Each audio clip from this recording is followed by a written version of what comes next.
you guys are excited or not. All of us are super excited because we've been working on this for quite some time. And it's a dream. We always think, oh, we want to do this, we want to do this. And then here we are, we're actually doing it. So the team is super excited and we are like, oh, we want to do this, we want to do that. So we're very happy that you are here. And we're so glad you're our future workforce. So we want to make sure that you are ready to take care of people in Nevada or wherever you choose to go. Okay, so that's where we are, and that's just an introduction. What we have planned for the day is you're going to be here from 1 to 4, as you all know. So what we want to do is, we as faculty, we want to introduce ourselves. So you know who we are, why we're here, what do we do. And then we want to hear from you, just so we can put a name to a face. I can see, I'm from social work, so I can see a handful of my social work students here, but I want to know everybody. That's the whole point of interprofessional work. So we're going to do that, and then we're going to do a little bit of an activity, about a 6-minute, 7-minute activity to help us all kind of get the feel of what is interprofessional education.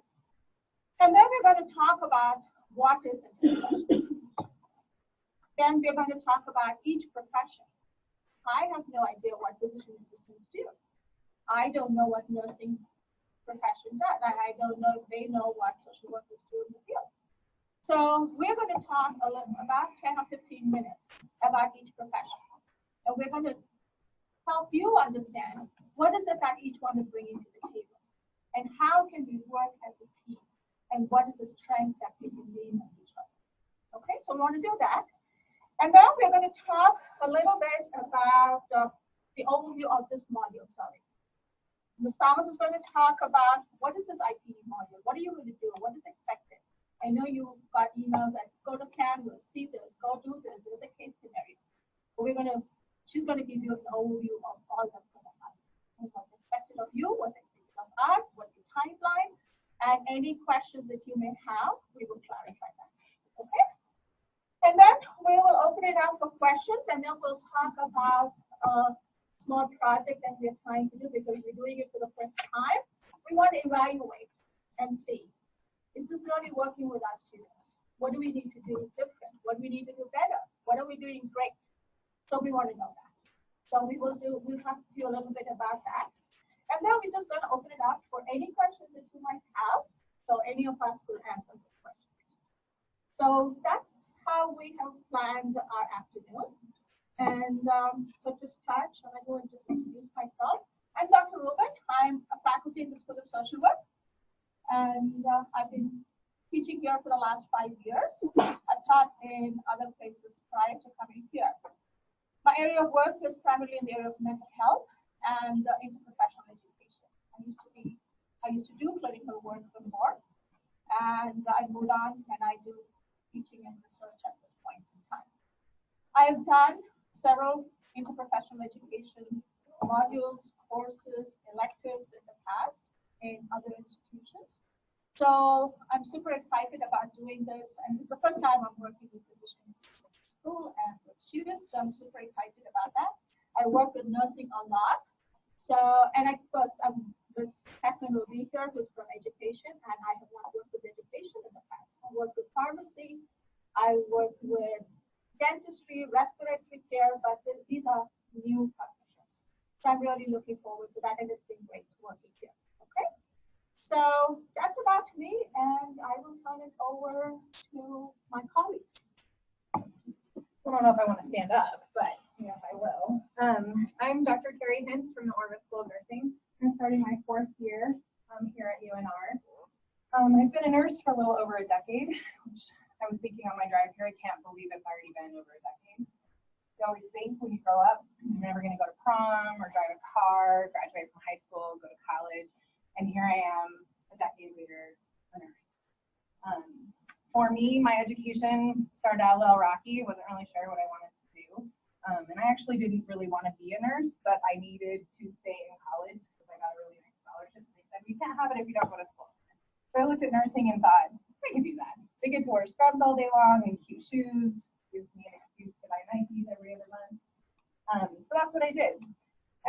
nursing school, I decided I needed another challenge. So I ran for student body president of my college and won, which meant I was never in school. I was always gone. So I had a really interesting education in terms of interprofessional education because as student government, we were looking at how do we learn together? How can we make sure that everyone gets the knowledge they need to make sure that the workforce is supported when they transition to work? I went and got my master's degree from Duke University in nursing and healthcare leadership. And boy, was that interesting. You can imagine education at Duke, very high expectations, and I was doing it from Nevada. So it was very interesting to me to see how my colleagues were doing a lot of interprofessional education, and where was I? In rural America, trying to communicate 3,000 miles away. Very hard. I graduated from UNR in 2015 with my doctorate degree, and my doctorate education really focused on interprofessional education, and the way in which we learn becomes the foundation in the way in which we work together. So rural America is struggling in terms of healthcare, we know that, and interprofessional education makes a big difference. We know that when we educate folks in a rural community, that they're more likely to return to that rural community to work. And that's really important when you start looking at access to healthcare. And that's what I focused on. This is the first time that I've been part of an interprofessional education activity here at UNR, and I'm super excited to see what that will bring. Dr. Rubin has been instrumental in helping us put this together, and we hope that you get a lot out of it. I really want you to consider this activity in a professional setting. I know most of you are struggling with families, work, school, time, right? Do you think that's going to carry over when you go to work? Those things are never going to go away. And as a nurse, I can tell you, when I worked in home health, I spent 90% of my day trying to get a hold of a physician or a nurse practitioner and waiting for a call back because my job couldn't move forward without orders. So really consider time that you're going to be spending here is the same time you're going to be spending when you go to work. And really consider how that struggle can impede care or impact care in a positive way. And so as you're working with your group, you all bring something different to the table in our own time, right? So we recognize that your time is valuable and we really appreciate your participation. But really, try to make sure that you translate this to how would this work in the real world, because I think you'll get more out of it. Does anybody have any questions for me before I turn it over to Professor Thomas? All right, welcome. We're so glad that you're here, even though some of you are forced to be here. We're very happy to have you. Great. I don't really have much to say now. My name is Julie Thomas. I'm a physician assistant. I've been a practicing PA since 2002. I've worked in lots of different areas in healthcare. I started out in surgery and then worked in chronic pain. I worked in GI and hepatology, family medicine, and a little bit of internal medicine sprinkled in there. So I've kind of seen the OR, and I've seen the hospital, I've seen outpatient, I've seen primary care and specialty. And I have learned that as a PA, if you don't know who your people are, you're not going to be successful, no matter what the setting is. And what does that mean, your people? Well, your people are your interprofessional healthcare. And I learned that really quick because as a PA, if you go through 2 years of training and think you're going to practice medicine, you're going to be sorry. And it's going to be painful. Unless you have a team of people that you can rely on to help you when you don't know how to take care of the patient by yourself. And so that's what I learned really early on. And I've always kept that close to me.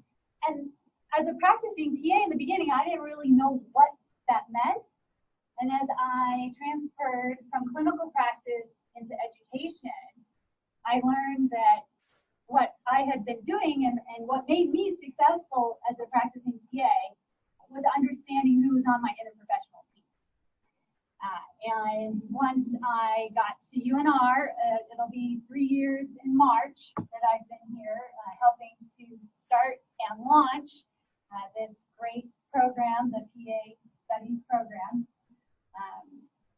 I have really learned that IPE has to be a central part of education for PA professionals and for all healthcare professionals at UNR. So we've made really great strides, I think, this past year in developing an IPE think tank and starting to do some IPE activities across lots of different healthcare professional programs. And I'm very excited to be here today with Carrie and Dr. Rubin and Dr. Jill Packman, who I'm going to call up, and she's going to introduce herself next from the School of Education. Come on down. How if I need it?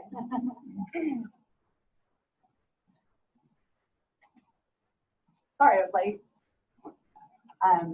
My name is Jill Packman, and I am an associate professor in the College of Ed, and I teach students to become marriage and family therapists and clinical mental health counselors and also school counselors.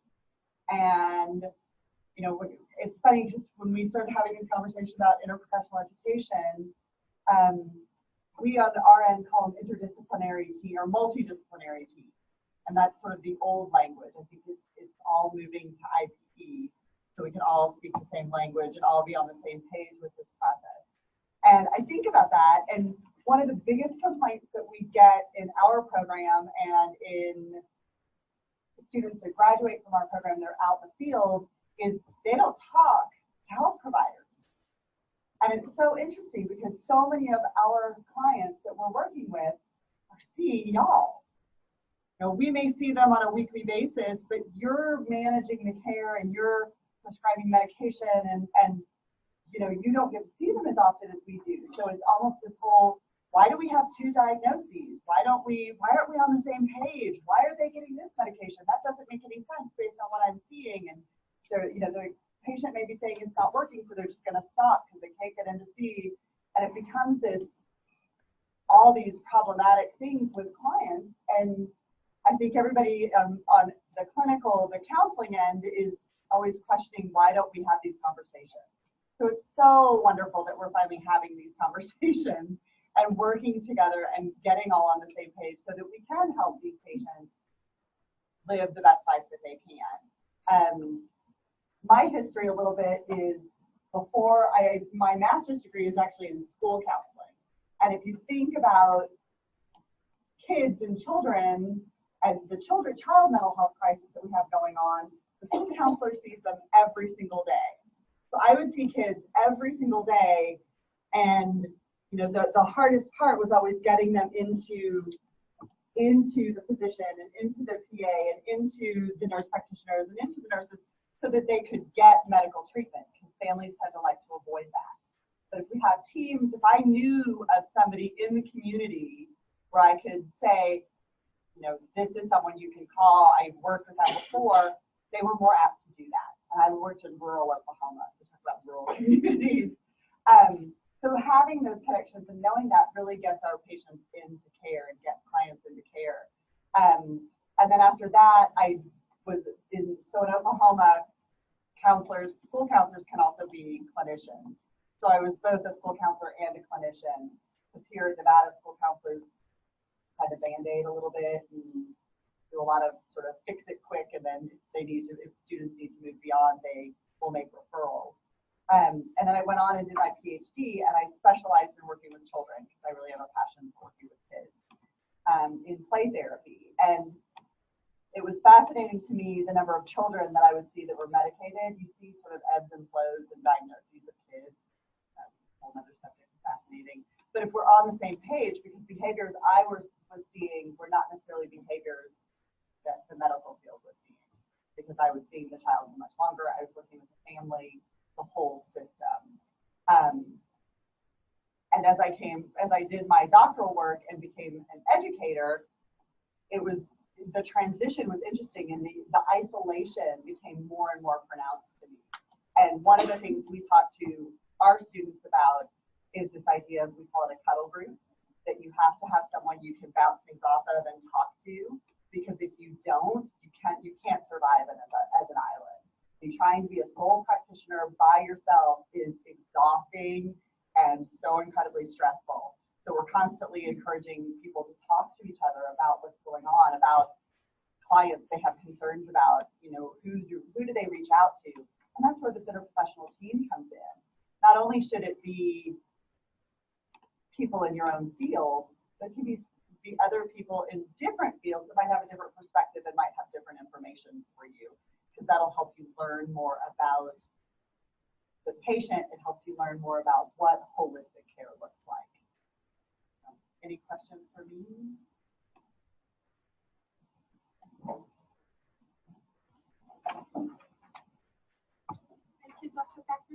Okay, so moving forward, Thomas is going to talk to you about giving you an overview of what's expected of you in this IPE module that we have planned.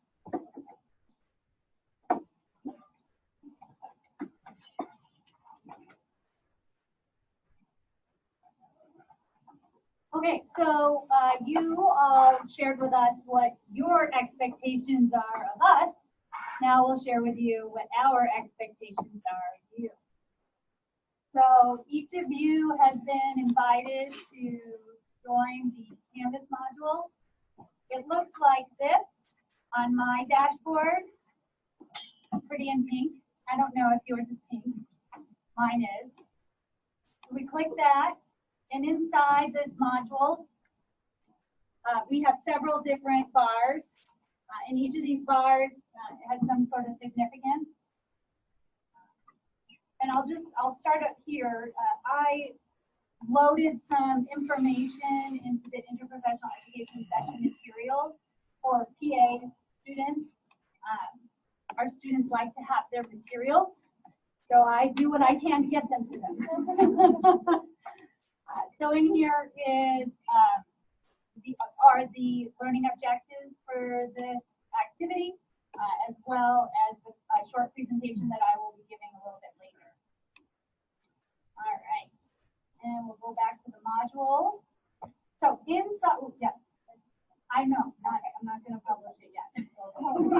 because I made for others to add if they want. We try to be a good collaborating team. We're all working on that. We're all work in progress. Yeah.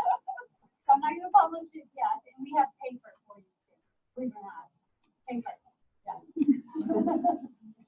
Okay, and then the next bar is the case scenario. I asked the PA students to read the case before today's session.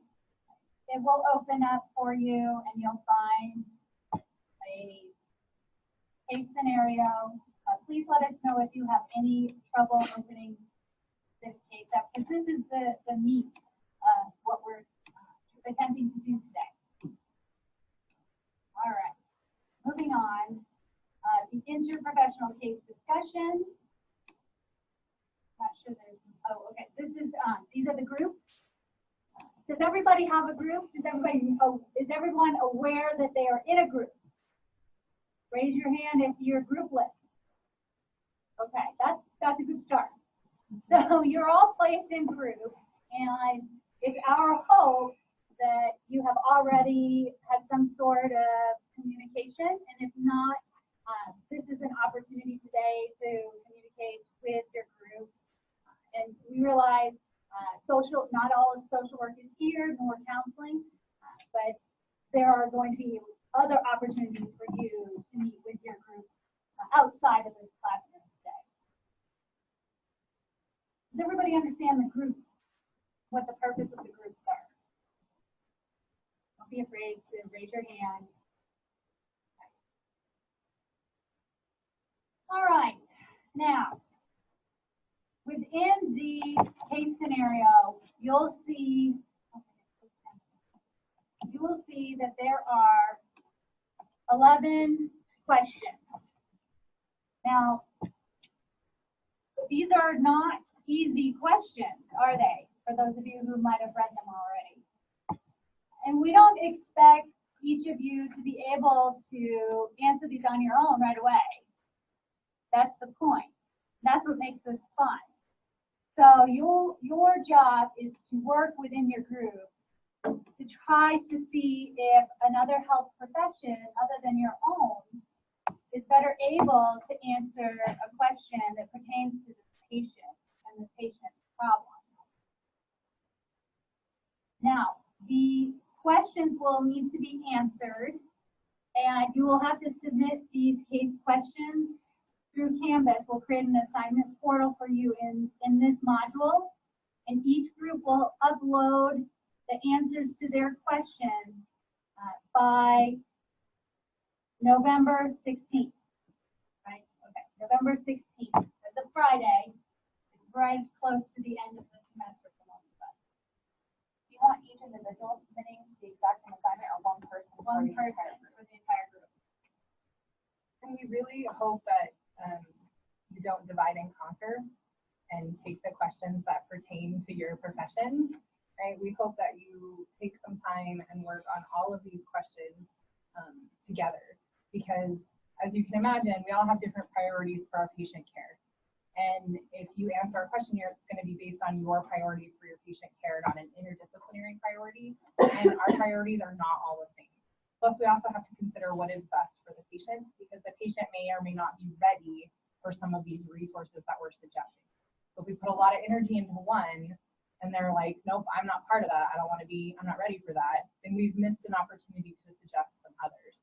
So as tempting as it is for time's sake to divide and conquer, please don't do that. And if I may add to that, I think one of the instructions, we had very simple instructions, but one basic thing is meet at least twice. And when we said meet, it's not like you have to meet and have face-to-face. Get creative. Scheduling is the biggest challenge for interprofessional education. You can do Zoom, you can do Skype, you can have a conference call, meet in Starbucks, whatever you want to do. But you got to meet. However you define that meet, because you need to have that. That's the whole point of this.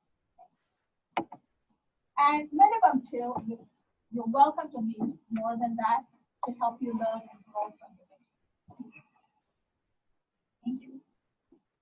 Okay, and the next assessment that we will expect is a reflection paper. So the reflection will be done by each of you individually.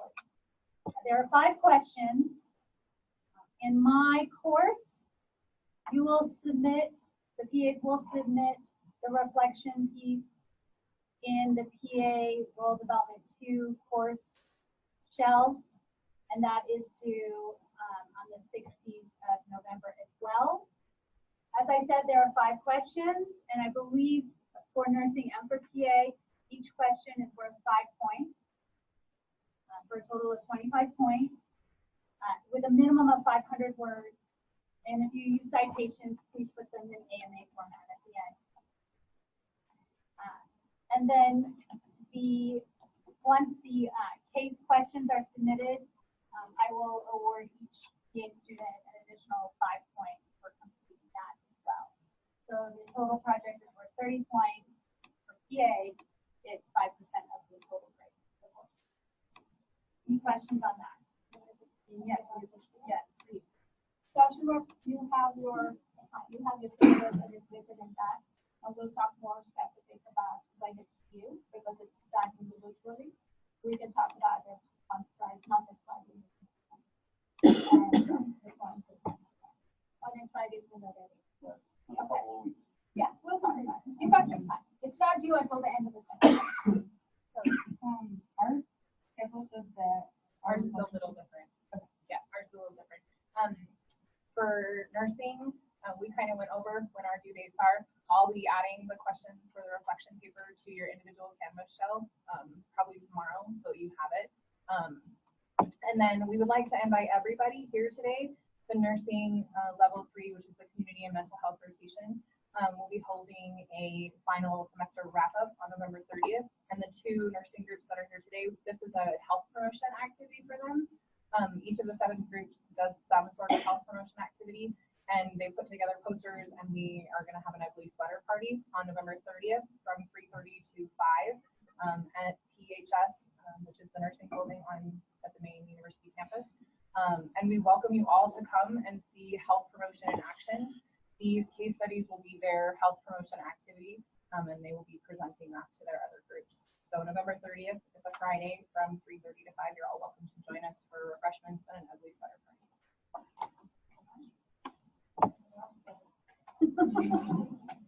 Dr. Packman, did you want to add anything for your students that they can watch?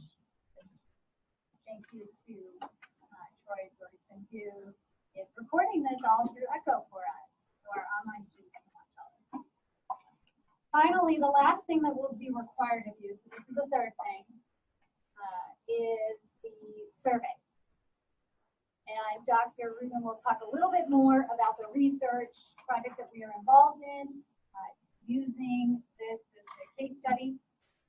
And we would appreciate if each and every one of you completed a survey at the end of the course.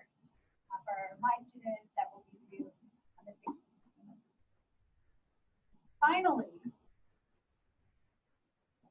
the last module bar is a video, and it is titled Huddle. And this has been previously recorded. This video should be viewed prior to answering the case question. I don't believe, are we doing it today? Are we viewing it today? No. Yes, it does. It's about a 20-minute video. It's a 17-minute and 7-second video. You can watch it in your town. Yes. But I strongly advise you to watch this huddle because it illustrates how interprofessional teams communicate specifically about our patient who's dealing with opiate addiction. I think that's all I have. Do I have any questions about assessments, requirements, grading, participation, anything like that? Any other questions? Okay. Should we be mindful of how we're answering them? Like, are we just answering and then submitting? There's no format. There's no The reflection? or the case questions. So, in other words, should you use a certain formatting? Yeah. Or double space, blah, blah, blah. Honestly, I don't care in regards to these questions because I want that piece to be more of a, what we call a formative experience. In my course, I'll be grading the reflections. If that makes sense. We are expecting each of you to work together in a group and answer the 11 questions. What we'll be looking for is a collaborative approach to answering the questions. So cover page of everyone's names or anything. That would be nice. Yeah. And double space it just because it's always. And if I may add, go ahead and put a cover page and put all your group names. And can you please add which profession you're from? Just, I'm not going to remember half the names by the time it's just me. So if you could add the name and the profession, that would be helpful. Also, as an introduction, you could state, we met on such and such a date and such and such a date to discuss a matter. So that will give us, as readers, an idea about how many of the group members actually met. Okay, the first day we met, 4 of us did. The second day we met, one person couldn't come or whatever the case may be, but was able to fall in. And that's perfectly okay. But we want to learn from this experience. How can we make this happen? And if we have to tweak it for the next time we offer it, we're going to learn from that. So when you did this to the one of the ways that we address the question was divided by profession. Yeah. Is that still appropriate, or is it more of a answer? I would like for all of you to discuss, and each of you can take ownership for writing out whichever question is closely aligned to your profession. Now, there's something very clinical or, based on a lab test, this is what they found and these are the numbers. I would expect that either nursing or PA students would answer those questions as opposed to something from social work. You can discuss and you can have open conversation about what's the impact of that lab result and how is it going to impact how I work with this client. You can discuss, and who's going to take ownership to write that? I would think nursing or PA. Is that okay for both of you? So if that way it becomes like there's some ownership about each question, but there is the collaboration. I was to say, just to jump, the idea is we don't want it to go the PA perspective, Correct. the social work perspective, Correct. because that keeps us all separate and siloed. So the idea is, here's the dialogue that happened, here's what we all agreed on, here's what we may have disagreed on, here's some, now here are maybe some perspectives. But in the beginning, give us the integrated overall dialogue that you had so that it is, so it's integrated as opposed to being super siloed. Does that make sense? Then who writes the question up based on the conversations that happen? So I think you could divide those up, no problem, but don't, I think, if Carrie was saying, don't take, okay, you're going to take one, you're going to take two, you're going to take three. We don't want you to do that. We want you to have a conversation and a rich conversation about each question and then write them up as one person can write up the summary of what was discussed. The other thing I would say is this is at the collegiate level, right? So any resources you use or references you use need to be appropriately cited. Now, Professor Thomas said AMA nursing uses APA. I particularly don't care which one you use, but you need to pick one. I would not say I'm going to write mine in APA format and then have her do hers in AMA format, because that again is not cohesive. So pick one, whoever is the AMA, APA guru, and do the paper that way. Does that make sense? Yeah. And just for clarification, one person turns in the case study question. Are we doing that in Canvas? Right. What section is it? We're going to create an assignment in the interprofessional education for collaborative practice Canvas shell. One more question. So for the case study questions, are we writing a form of research based on our discussion, or we're breaking out each question and just answering that one question, and that's the format that we're putting? Yeah. And some questions might yield a bullet format, right? Like if we were meeting and I'm taking notes, I might be looking at priorities for care, and we've agreed X is our priority. And so as a bullet, that's going to say priority for care, and then maybe have a little discussion as to why that was the priority. So if you use bullets, that's fine. Just make sure you're expanding on the discussion that was had, right? Because that's what we're looking for.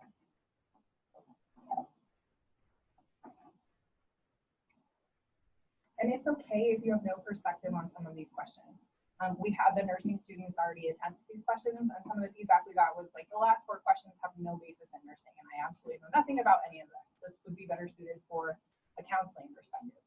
But you have something unique to add from your profession, so make sure you're contributing and not just saying, well, that's out of my wheelhouse.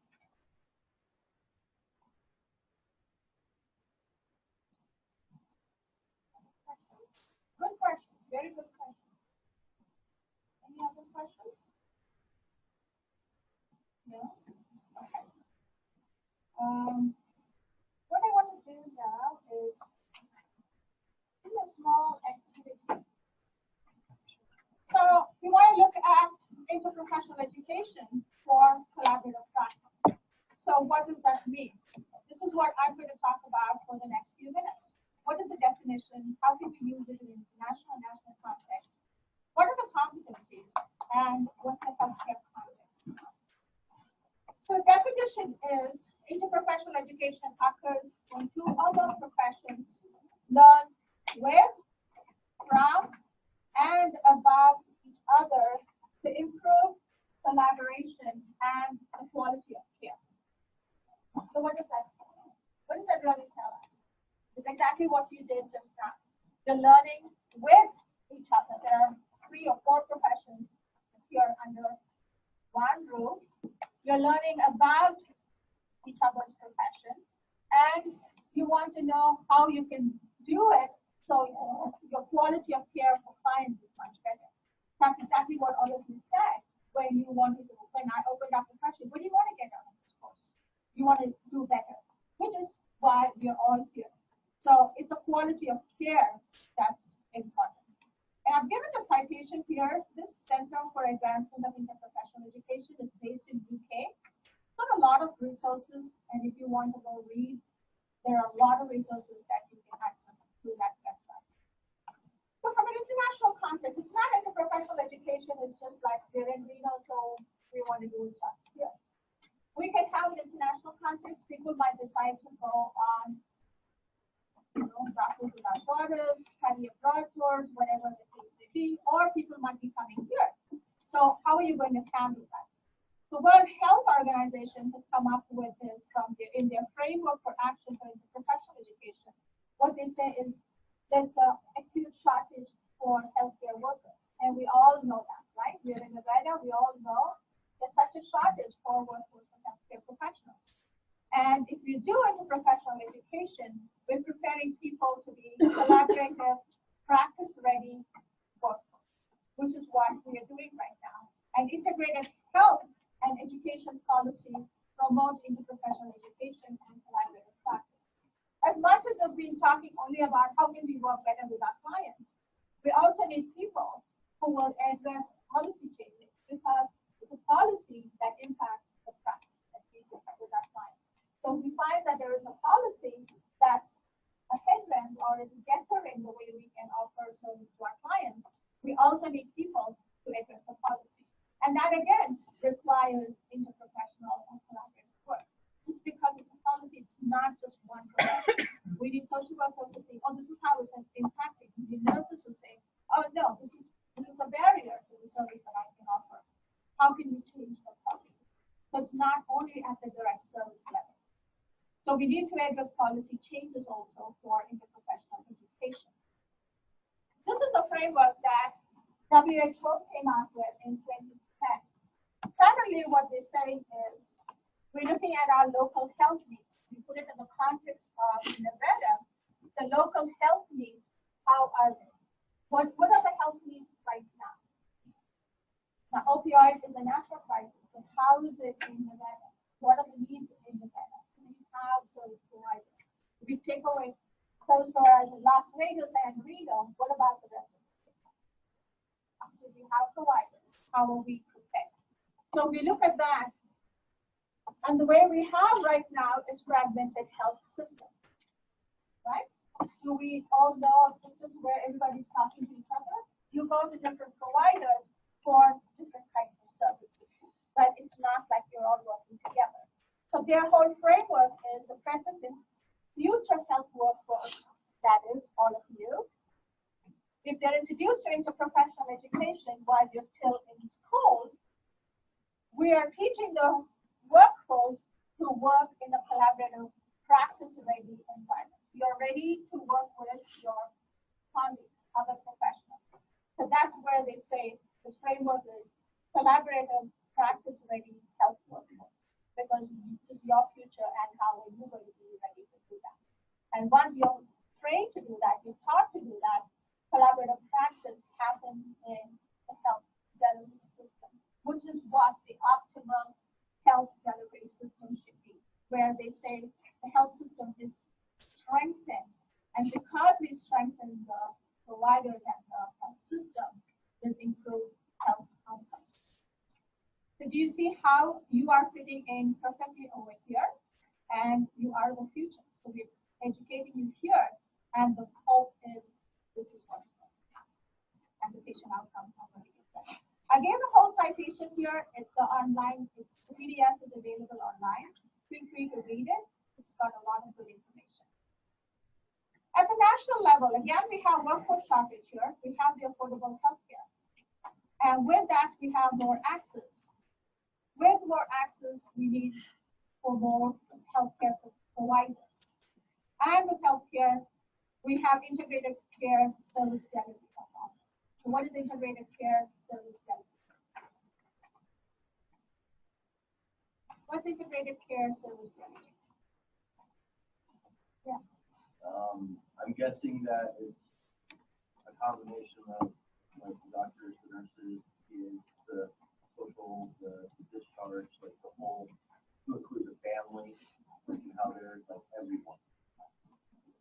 Yes, and just that, you work with everybody. And it's also bringing together physical and behavioral mental health services. It's not like you go here for diabetes, you go here for your anxiety, you go somewhere else for something else. So it's how do we provide integrated care system? It could be in the same place or it could be more coordinated. And when you read the ACA, you see under, well, it's about 1,000-page document that I'm just giving you like one snippet of what is there in ACA related to interprofessional education.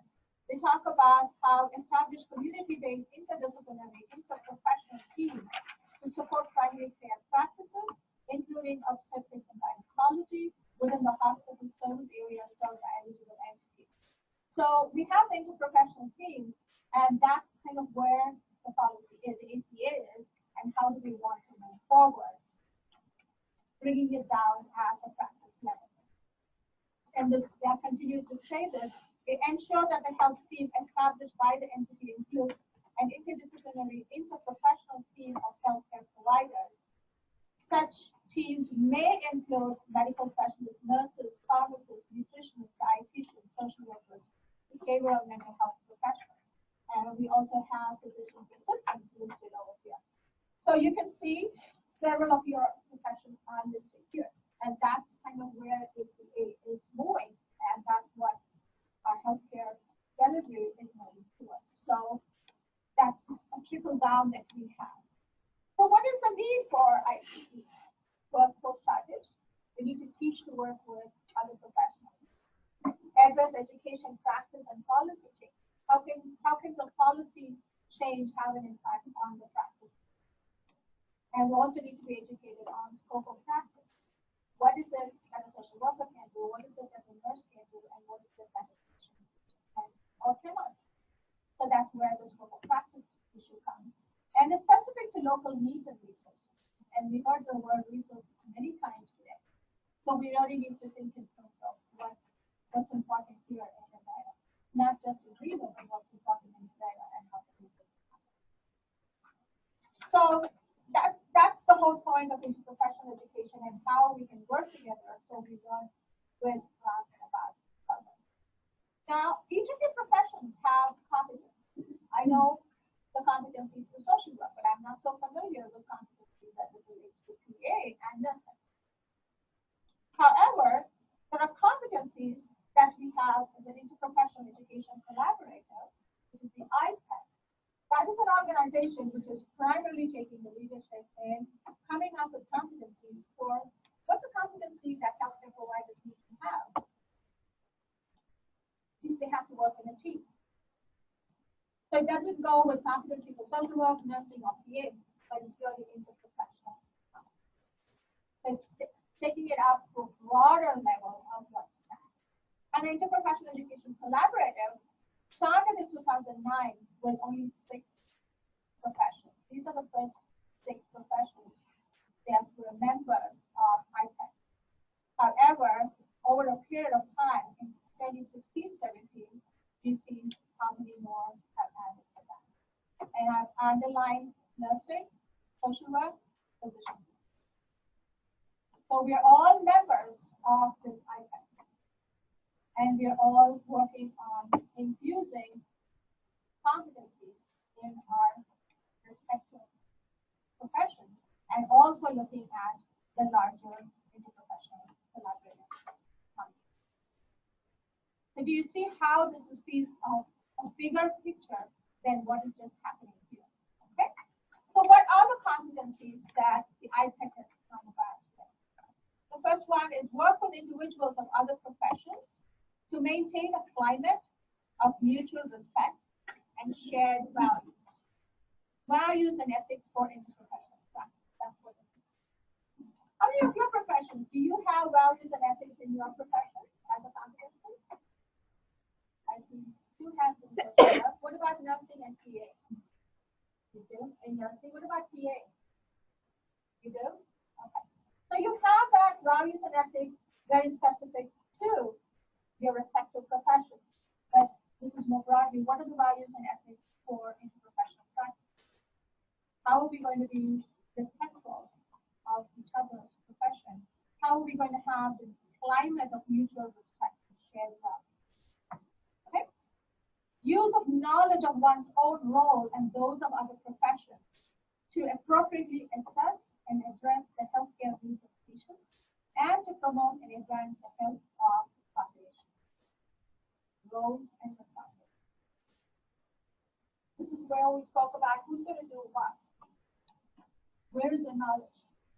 Who's trained to do what? So each of us have certain roles. Each of us have certain responsibilities.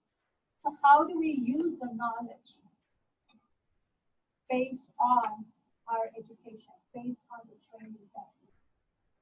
Okay?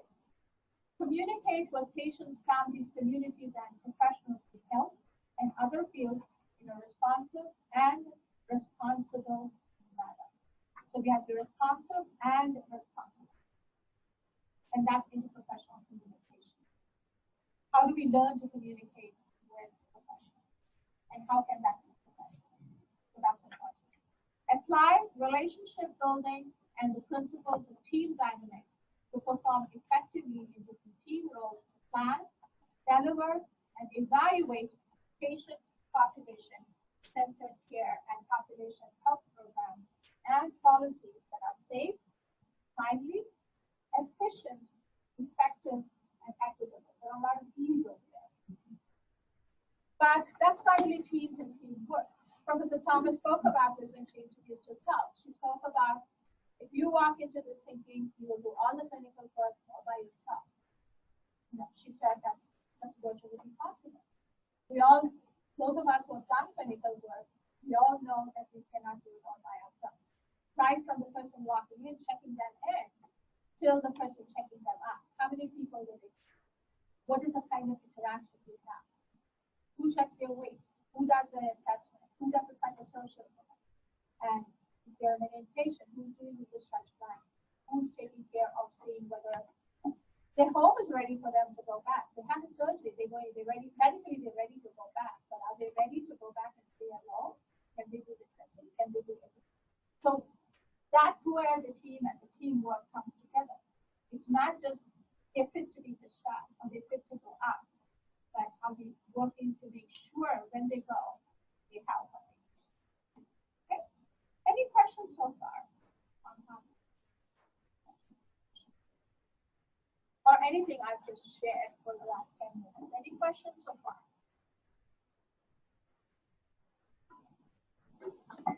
Okay.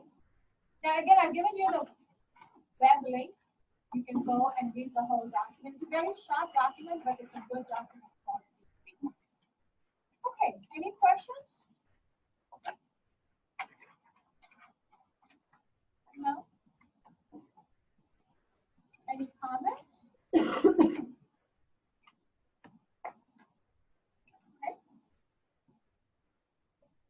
Okay. Shall we shift gears and talk about how we can use this in each profession?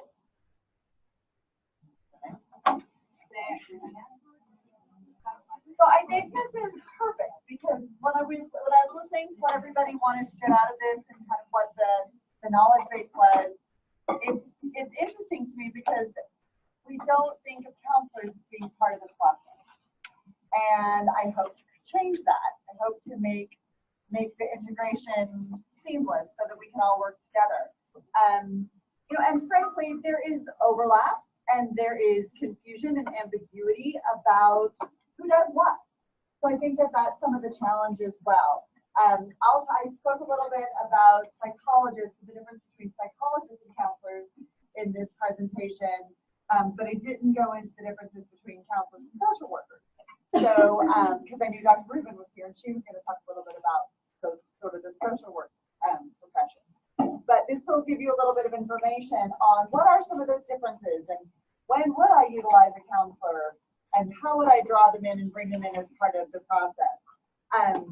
And just to give you a little bit about what the education is like and what that looks like. Okay, so in the state of, so I guess I should say this first. Every state has its own licensure piece. So there's been a lot of talk in my profession about making it a national license, but states get real feisty about that.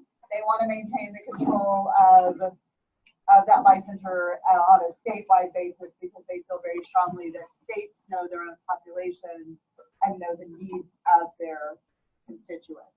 So I focus mostly on Nevada. California is slightly different, but they are very similar in scope and things like that. So in Nevada, historically, we had one licensed therapy practice, and that was marriage and family therapist.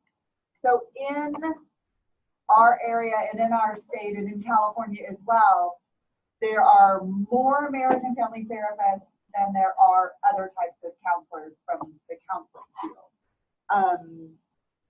We in 2008, I think it was 2008, passed legislation to get clinical mental health counselors or clinical professional counselors.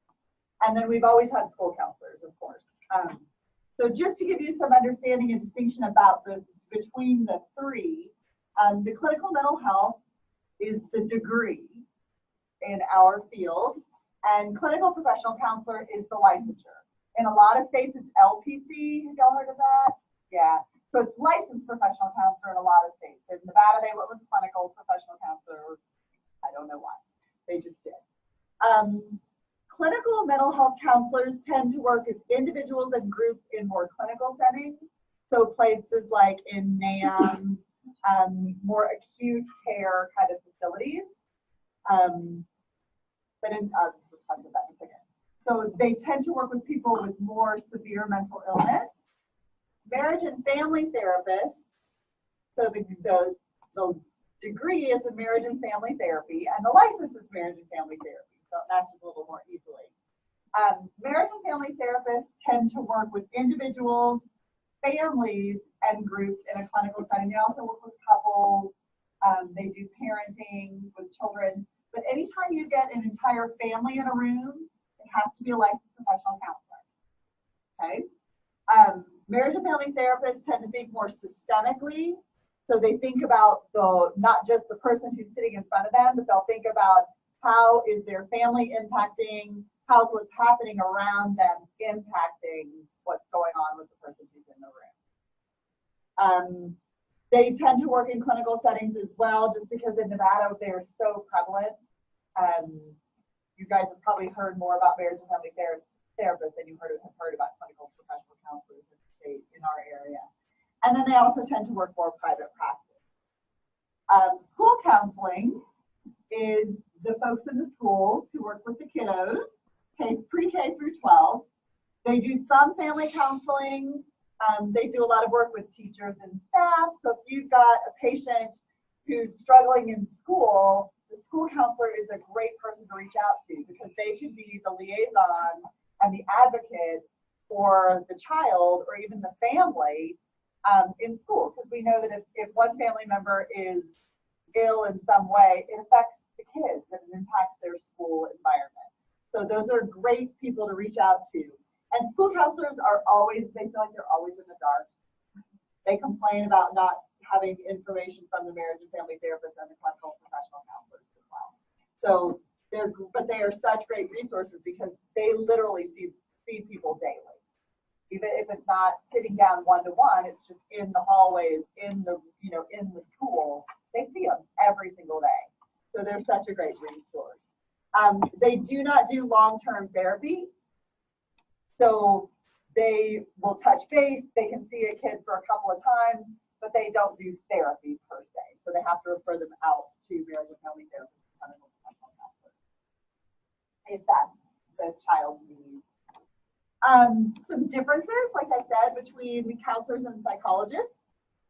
Counselors tend to approach clients from a wellness model, so a strength-based model, what's going well, how can I be helpful, not necessarily from a medical model, where more psychologists land. Their training involves about 700 hours in their master's degree of clinical practice, and then 3,000 hours of postgraduate work that is supervised. And what that 3,000 hours is done under an internship status, and then they can be fully licensed. In the state of Nevada, marriage and family therapists and clinical professional counselors cannot treat beyond their scope, as most of us cannot. And that specifically refers to alcohol and other drug addictions and to schizophrenia. So they cannot diagnose nor can they treat those two afflictions. We can work with people who are in treatment for alcohol and drug addiction, and we can also work with people who are in medical treatment for schizophrenia, but I can't treat the schizophrenia. I can't treat the drug addiction. I can work with them about kind of what's going on in their world around that, but I can't specifically target those two things. So on my treatment plans, when I write them out, that can't be my primary diagnosis. Okay. Psychologists can, so they treat more severe mental illness. They also can do more testing and psychological testing. Their education tends to be more research focused and less clinically focused, and they usually require a PhD to practice.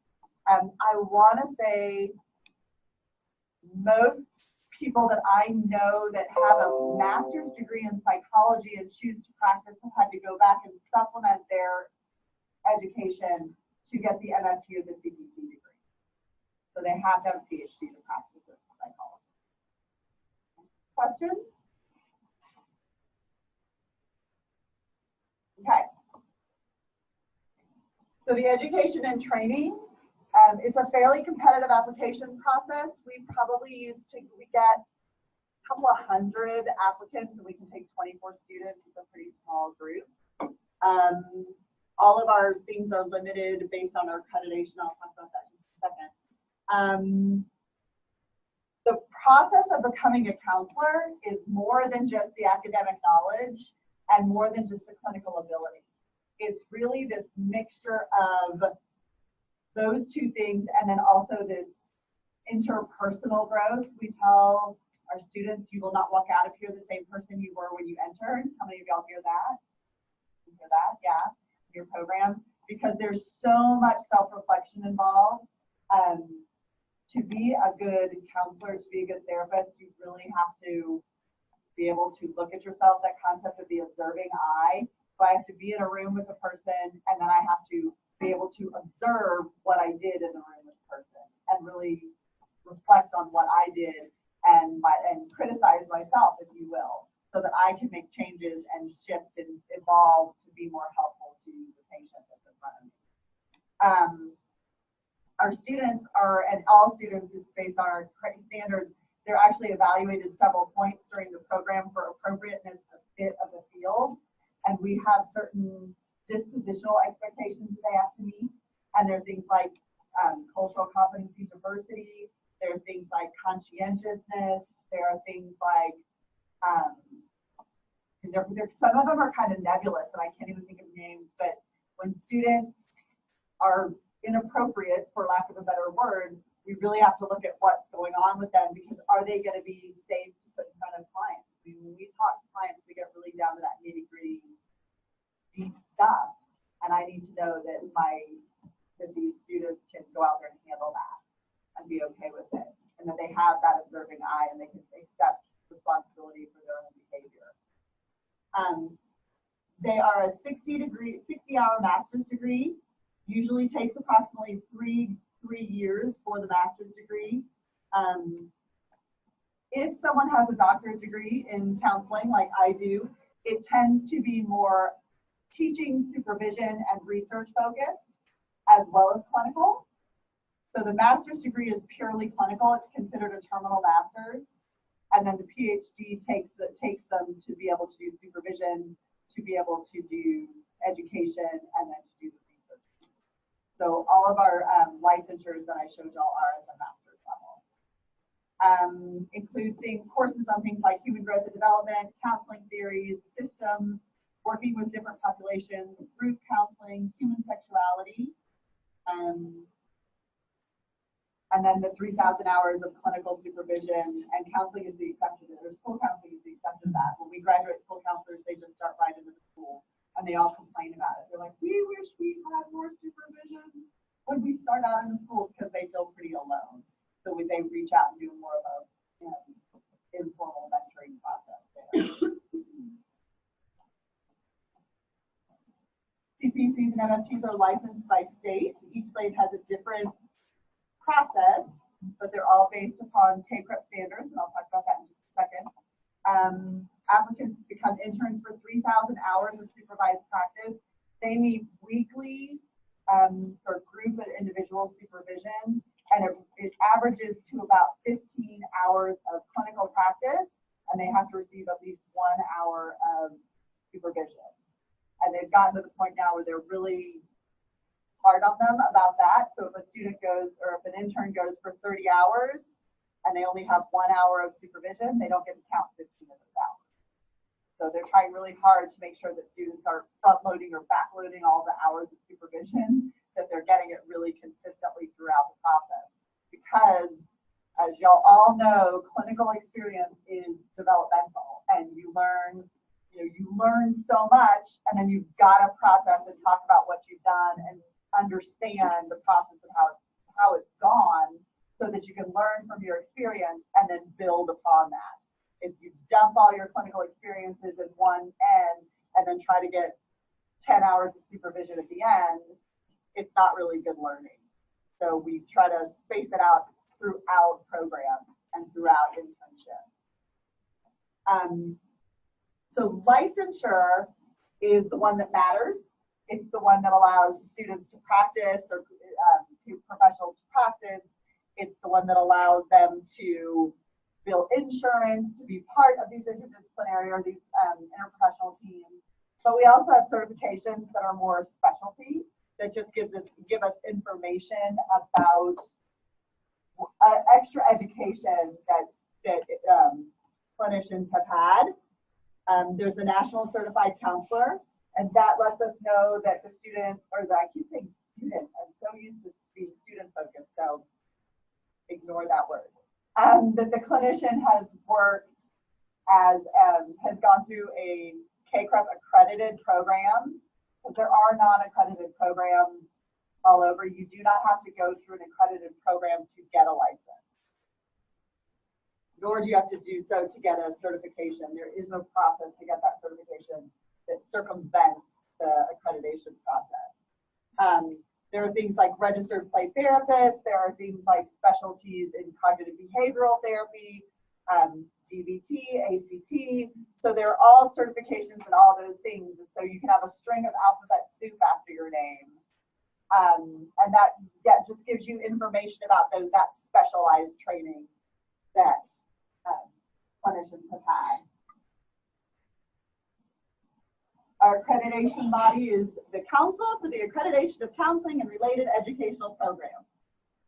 CACREP, what we call it. They accredit both master's and doctoral degree programs in counseling and its specialties. So they have the core accreditation piece, and then each individual program has to be accredited. So for example, up at UNR, we have clinical mental health, marriage and family counseling, and school counseling, and all three are CACREP accredited. So the whole program had to go through accreditation, and then each individual one had to go through accreditation. In CACREP, there is no mention of interprofessional education. So we are a little behind the times, I guess, in that regard. It talks about working cooperatively on multidisciplinary teams, but there's nothing specific to IPE or what that actually ought to look like in the accreditation process. So, why should you work with these folks? Well, we often see your patients weekly. The typical schedule for therapy is either every other week or weekly.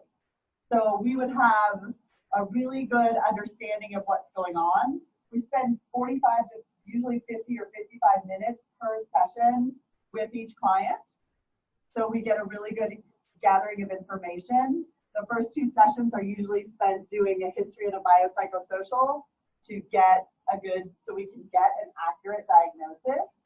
As I mentioned earlier, the number of times that I get a client in and I do a good thorough biopsychosocial, and I'm asking about previous diagnoses or diagnoses that they had, and I'm listening to their biopsychosocial, I'm like, I don't know where they got that, because it doesn't fit, because I can get more information. I have more time. So it's good to coordinate those things, because sometimes they'll tell me things that they won't tell their practitioner. Just because I spend more time with them and I build that relationship with them over time. You know, the relationship is the foundation of our work. We can work with the whole system, the whole family. You know, and we get an identified patient. If we're talking about mental health, we often have what we call an identified patient, and it's the person who's bearing the burden of a system. So we might have a kid who's a problem child, and oh my gosh, they look like they have ADD, ADHD. I mean, first sight, that's it, you're done, easy peasy.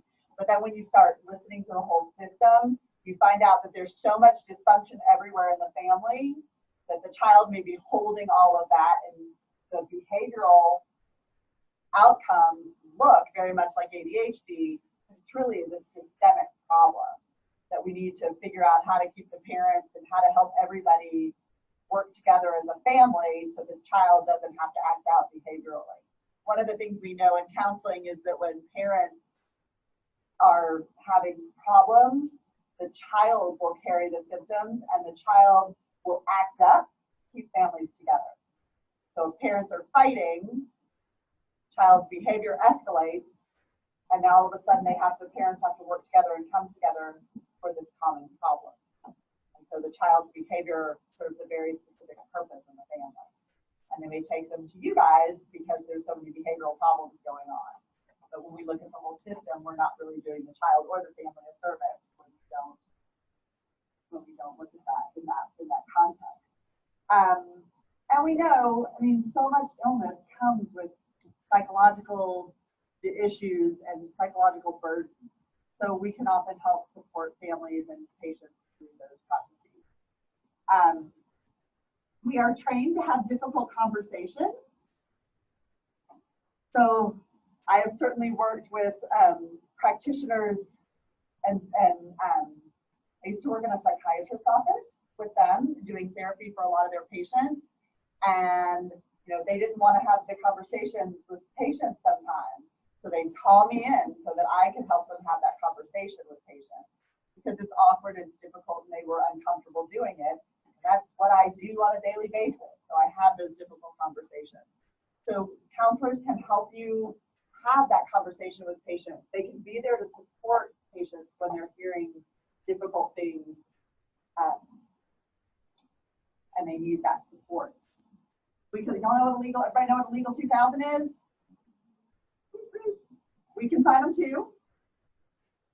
So we have to take people, we often have to escort people to the emergency room if we need to. But there's a line on there for our signature as well, licensed clinical professional counselors or marriage and family therapists. We are trained in crisis intervention over and over and over again. So if there's any kind of crisis with a patient and they have a counselor or therapist that you know that they're working with, we can certainly be available to help with those things. We most counselors keep sessions open and appointments open for crisis counseling. So you can even call a therapist and get someone in within about 24 to 48 hours if that's a possibility or necessary. So having those relationships can be incredibly helpful. We always require a release of information. And I say that because the number of phone calls that I get wanting information without a release is astounding. So somebody on somebody's end has to have those and we have to see them. I can't just call, you can't just call me and tell me you have one. So we all have to have that shared information together. We are told over and over again, we can either confirm nor deny that that person is one of our patients. Attorneys, I know y'all are not attorneys, but attorneys are notorious for this. The number of messages on my voicemail that I get from attorneys about their clients and them giving me all this information, and I can't even call them back.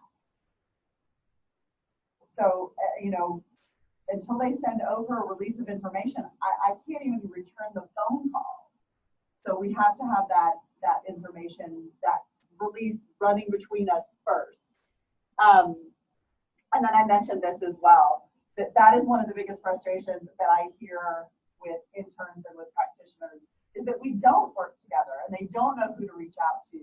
And because sometimes patients also don't tell us that they're seeing a primary care, that they're having those issues and that they're having these conversations and being treated by a medical professional. So we don't even know. So we seem to be really siloed in that way and sort of seem to be out of the loop. And I think we would really like to be involved because we do have a lot to offer. We do have a lot of information, so we can participate and be very, very helpful in that regard. Questions?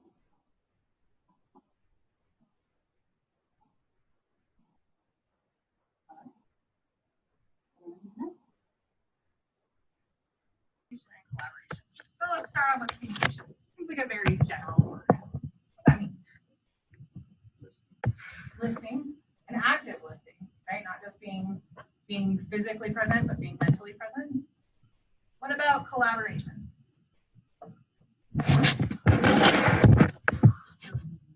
Sharing ideas. What else?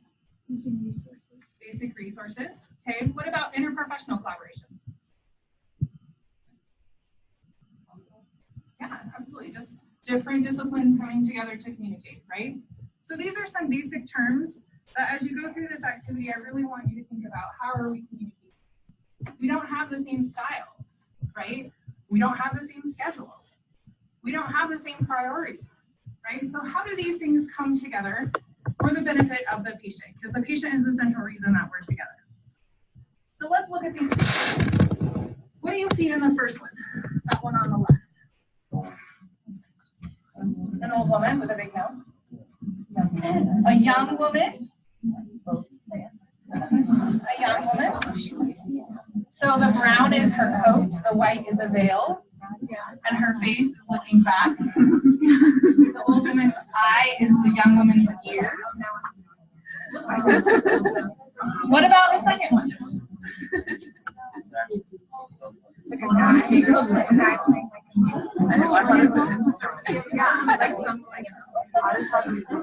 Someone playing a saxophone? Yes. Anyone see a woman's face? Okay. What about that third picture? Duck and a bunny rabbit. A duck and a bunny rabbit. The bunny is looking to the right, and the ears are in the back. So these are very basic cartoons, and yet we don't all see the same thing. Why don't we all see the same thing?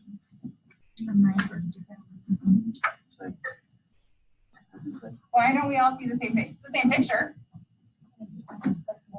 Bias, perception. Do you think that matters in healthcare? Yes. Absolutely.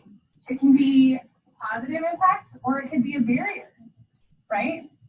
This is where the interprofessionalism comes in, right? Because we don't all see the same thing.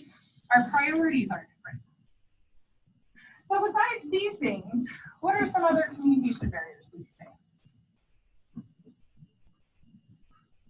Yes. Just like a personal experience I saw in the hospital, I had a patient who didn't get along with the doctor. The doctor was a very blunt kind of this is how it is, this is how I see it, we're going to do it that way. And the patient didn't like that. Okay. Whereas some other patients liked it and they were like, oh, okay, we know what they're doing. So I think kind of just that different communication styles among people and how you like to be spoken to. Absolutely.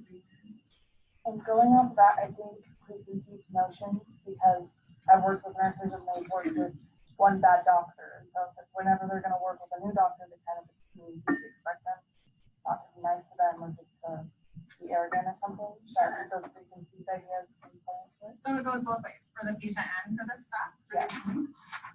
Would it surprise you to know that currently lack of communication leads to about 250,000 deaths by medical error every year? 250,000 deaths every year. Primary reason, lack of communication. Medical error deaths, now the third leading cause of death in the US. It accounts for about 10%. Does that surprise you? Is it kind of shocking? How do you think the general public would feel if they knew that? Would they be more or less likely to trust us? Okay. So if that is such a big problem, if lack of communication is such a big problem, why aren't we doing a better job? I feel like sometimes we rely on the EMR and like when people put in orders, we put in little notes about an order and maybe nursing staff or whatever other staff see it and it's not communicated. Okay. And then Okay. Or maybe the orders aren't there, right? Like we talk about it verbally, but they don't ever get put into EMR. So then I go home and that order is not in documentation anywhere. Now the next person following me does what? Doesn't know about it. Lack of staffing and professionals. Sure, just sheer numbers, right? The volume of patient clearly outweighs the number of professionals, right? There's just more than enough work for more than enough people, right? What else happens here? We rely heavily on electronic medical records, but has that been a thing for very long? Now, how many of my nursing students have been to West Hills or NAMS? Okay, what kind of charting do those organizations? They use paper, but everything's like separated into binders. Okay. So if you want, every patient is separated. It's kind of tedious because you can't just like leave it all out open and compare things with close that and put it back. Open this one and look at it. And now by the time you've done that, you've forgotten what you're doing because you had to search through this. How many of you in this room have amazing penmanship? Right? Like legit amazing penmanship. How many of you can't remember the last time you actually wrote a paper? Not typed a paper, wrote a paper. Good grade. Okay. So electronic medical records have solved a lot of problems. They've always also created a lot of problems, right? Does every organization in the US have the same charting system? No. Would it be a lot easier if they did? Yes. But this also brings up a whole host of information, right? Like access to information that maybe we probably shouldn't have, right? How many of you have heard of doctor shopping? Okay, so if we all had the same charting system, would it be easier or harder to doctor shop? Well, that'd be sure data. It would be harder. But we have a shared data system for prescribing opiates. What is doctor shopping? So hopping from one doctor to the next to get what you want. You see one doctor, go to another doctor. Right? So you can see how these electronic problems become a huge thing. How many of you have ever heard of data breaches? So now all of your information is all online in a system that can be hacked. Is that a good thing or a bad thing? So has electronic medical records made it easier or harder for patients to trust healthcare? I don't know, kind of depends on your perception, right? Because I can go online to my Renown and log in, see every doctor's visit, every lab test, right? So that makes it easier for me to access healthcare. But that information is out there, right? So what is our role in protecting patients' healthcare? What's our role? What if I told you that Dolly Parton came to visit me one time? How many of you would like to see what Dolly came?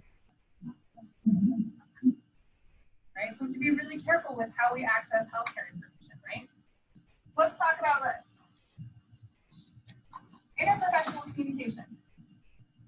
Do you think it should be easy to put this into practice in your education and then transition that to your healthcare environment? Should that be easy? Basic question. It should be easy. Why is it not?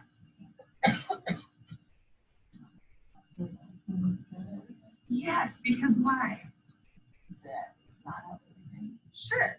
And it's a fragmented system, right? We kind of have to go to different places to get what we need. There's not really a one-stop shop in most cases. Do you think this is better or worse in rural America? Worse. How many people live in rural America? What percentage of the population? 20 to 25-ish, right? So a quarter of the population lives in a rural area, right? Do they have the same access to healthcare that we have living here in Reno? No, right? Let's talk about this. So in 2017, the legislature here in Nevada, they decided that we needed to screen patients for mental health and suicide. So the bill was written and it said all healthcare providers must screen. What does that mean? Okay. What does all healthcare providers mean? Anyone that provides a service to a client. So who does that include? Medical. Us. Okay. Do pharmacies provide healthcare? They do education on your medication. What about the dentist tech? What about someone that draws your blood? So they thought that was a good idea, but why is it not a good idea? Why did the bill not pass successfully? Not everybody's trained. Not everybody's trained. What was over here? Lack of definition. And that seems like a huge population that could actually really help benefit, right? If everyone is screening, but did the bill outline how they would be screened? What happens if the screen is positive? Now what do we do? Just said I had to screen. Now what's my ethical responsibility? This person has a positive screen. We have to report. Well, who do we report it to? Call 911, take him to the hospital. We try to get him into an outpatient center. I'm just here to draw your blood. Now what? Why is that not a good idea? Why do we need to talk the same language? Why do you think? Yeah, Jennifer. Because what you just said about like lack of communication between professionals, you need to be able to communicate the same idea, the same result, so that everybody understands what's going on. Absolutely, because we know communication is already a problem, right? So let's talk about this. How much do we spend on healthcare here in the US? What percentage of our GDP is spent on healthcare?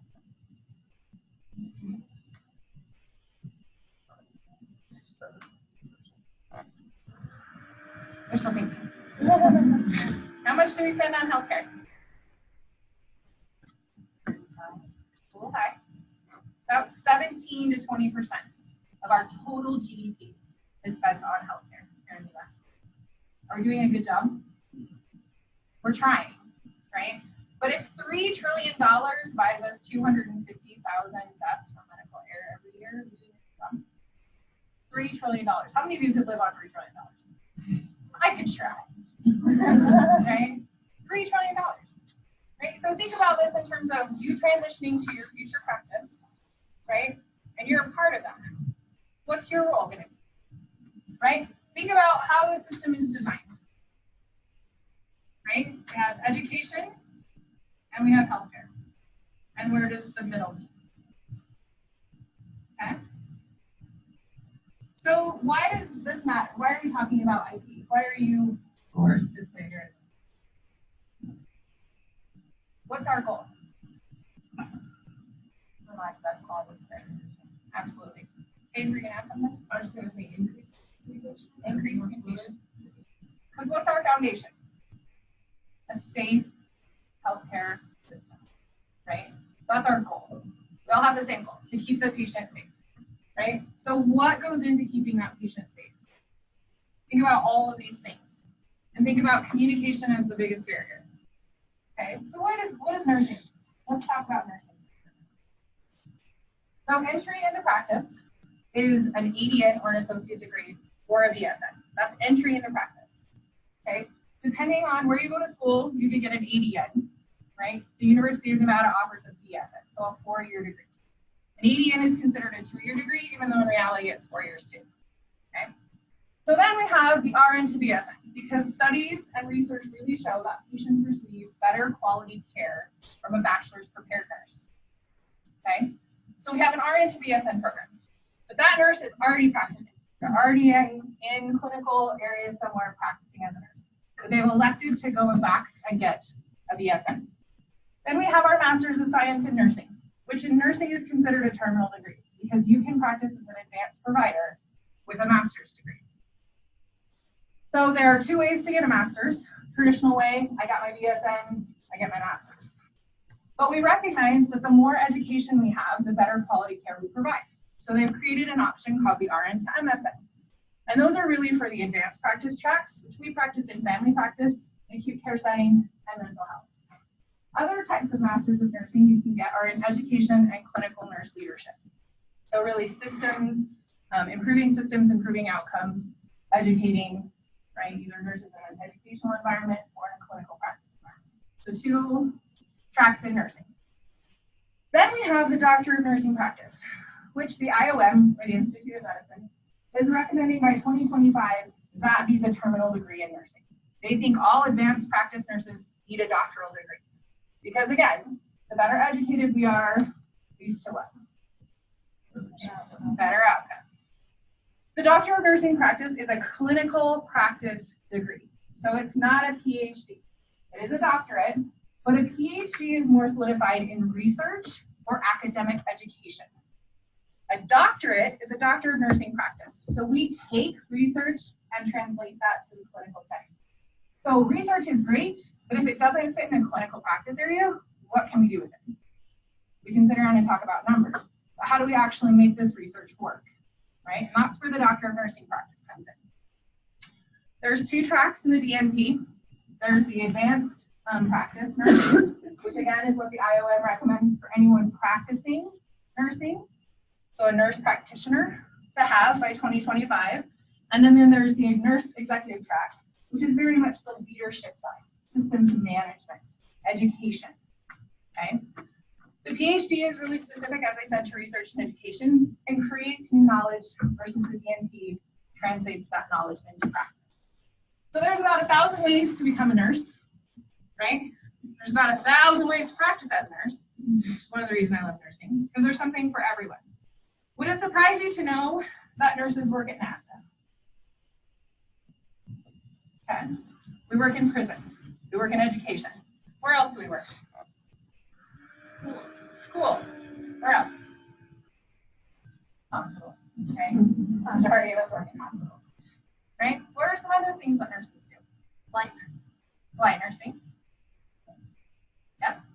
What else? Home health. Home health. Skilled nursing. Rehab. We work with insurance companies, right? Because we have, again, a very standard set of things, right, that insurance likes to pay for. And what do nurses help with? Filling in the gaps. You can't exactly send them, someone that's just had a heart attack, back to work, right? They're going to need to go through some rehab. They need some education, right? So nurses and insurance really help fill in those gaps. Are they ready to go back to work? What holes we need to keep them from what? Coming back, right? So interestingly enough, as Dr. Papin was talking, it dawned on me that nursing does a really good job of saying interprofessional education is important. So these 3 documents are called the Essentials of Education. There's one for the bachelor's degree, the master's degree, and then the doctorate. And all 3 of them have a provision specific to interprofessional education. Does that surprise you? Why do you think that is? These documents have been in place since 2008. Nurses have to work with others. There's a lot of stuff that we can't do on our own. So we have to work. We have to work with a team. This is the foundation of our profession, right? Team-focused care, right? Interestingly enough, the master's and doctoral education go a step farther. Why do you think that is? What did they tack on there? Population health. So recognizing that if we treat the population as a whole, In primary prevention, where do they not come? Ironically enough. To the hospital. Do you think it's cheaper to care for them in the hospital or in the community? Why? They are, right? So think about that. Population health, patient outcomes. Very dedicated to the patient outcomes. Culture of patient safety. So the interprofessional competency domains include these 4 things. Do we see any overlap?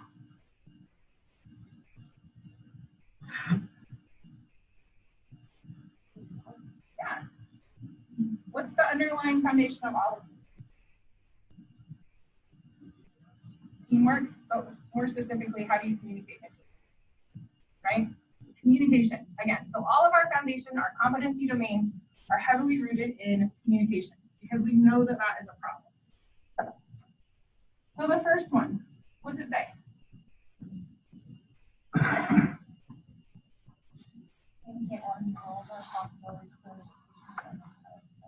What does that mean? Right. And what can I contribute to our team? Right? So pretty much all of these are based in what? Communication.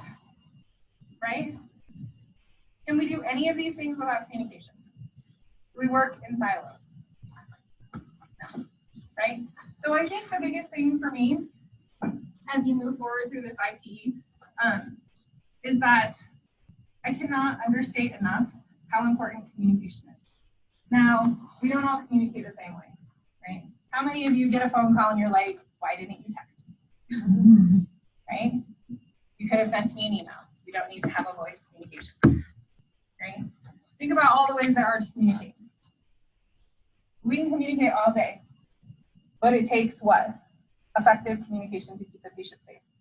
And I want you to walk away today thinking 250,000 people die every year because of medical error. Okay? You think that number is low or high? I probably think it's low. I think there's a lot out there that we don't know. Right? So I want you to go forward thinking we spend 17 to 20% of our GDP, total GDP, on healthcare. And we still have 250,000 people die every year due to communication. So when you get into your groups and you do this exercise, remember that you all bring certain perspectives to the table. But that it's your communication about the things that really matter, right? Your priorities, your viewpoints. That's what makes nursing successful because we don't work in a silo. We are part of a team, whether that's at a systems level or an individual level. So please, as you move forward, if you have questions, please make sure you ask because we can't help you if you don't ask. All right, any questions for me about nursing? All right, thanks, guys.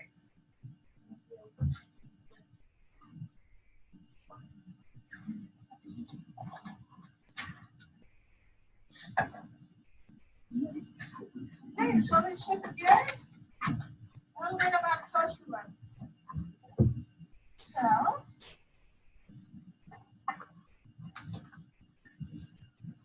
we have two organizations. An organization called National Association of Social Work. That's primarily the organization that addresses the practice of licensing. What are the criteria? What are the missions? What are the values? The cultural competences. How do you serve your clients in a way culturally competent? Like you come out with 10 standards on cultural competence. So that's the organization that takes care of the practice side of it. From an education side of it, we have the Council on Social Work Education. That's the organization that accredits social work programs, whether it's bachelor's, master's, that's the one that accredits. So according to the National Association of Social Workers, the primary mission of social work profession is to enhance human well-being and help meet human needs of all people, with particular attention to the needs and empowerment of people who are vulnerable, oppressed, and living in poverty. So what's the theme there? We're only looking at how can we work with people who are oppressed, who are vulnerable. Who are the vulnerable? Who are the vulnerable people? 60 plus. Other vulnerable population? Disabled. homeless, minorities, yes. For the oppressed. Below socioeconomic status.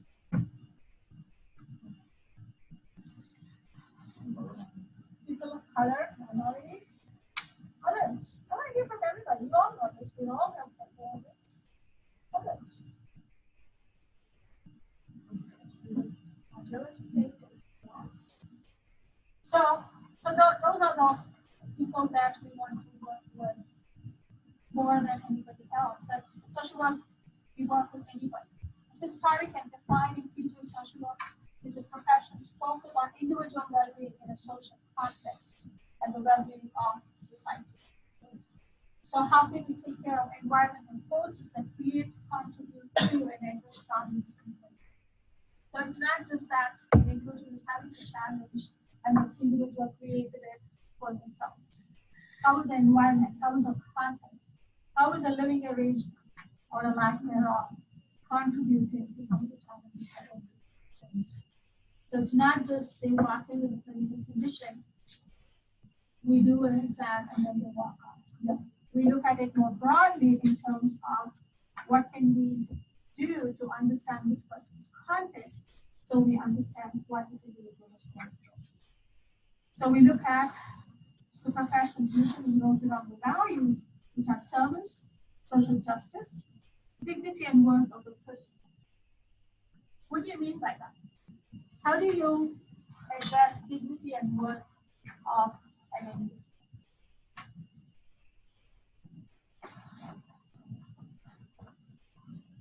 How can we work with autonomy?